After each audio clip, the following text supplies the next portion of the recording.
Exam की strategy को लेकर बात करें तो आरएस प्रीलिम्स के लिए मैंने कोई अलग से तैयारी नहीं की थी। आरएस मेंस के अकॉर्डिंग ही मैंने तैयारी को स्टार्ट किया था।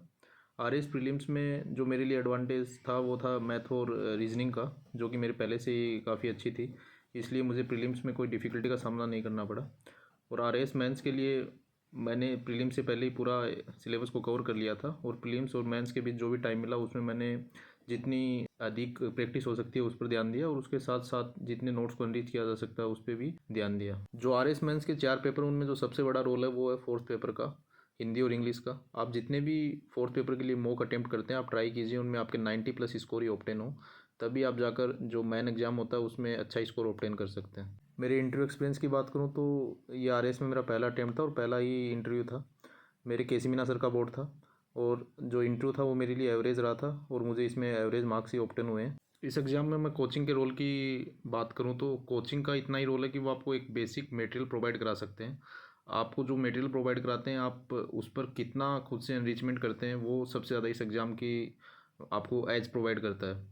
तो आपके पास किसी भी कोचिंग के नोट्स हो, वो आपके लिए एक बेस है। आप उसमें जितना भी एनरिच करेंगे, आप वही आपको दूसरे जो भी स्टूडेंट्स हैं उनसे एडवांटेज दिलवाएगा। कुछ कमेंट्स इस बात को लेकर भी आते हैं कि मैंने कोई कोचिंग ज्वाइन की थी या नहीं। मैंने ऐसे कोई कोचिंग का बैच ज्वाइन नहीं किया था। मैंने कोचिंग के नोट्स से ज़रूर हेल्प ली थी, अलग अलग कोचिंग के नोट्स से मैंने नोट्स को एनरिच किया था। और उसके साथ साथ कुछ लोगों के कमेंट आते हैं कि जो एग्ज़ाम है वो सेल्फ स्टडी के थ्रू इसको क्लियर किया जा सकता है। नहीं, आप जो भी 972 बच्चे आ रहे 2023 में, जिन बच्चों ने क्लियर किया, आप देखोगे तो उसमें मैक्सिमम बच्चे सेल्फ स्टडी वाले ही हैं।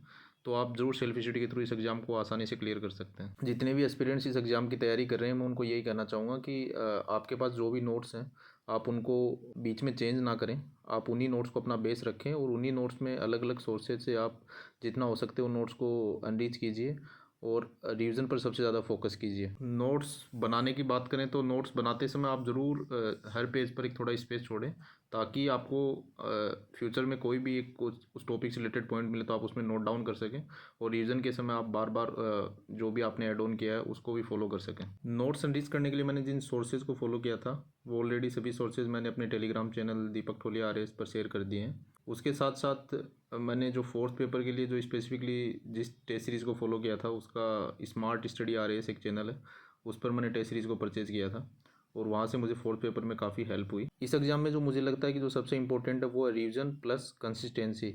अगर आप इन दोनों पर जितना ज़्यादा आप इन दोनों को फॉलो करेंगे, आप उतना ही इस एग्ज़ाम में सक्सेस की तरफ बढ़ेंगे।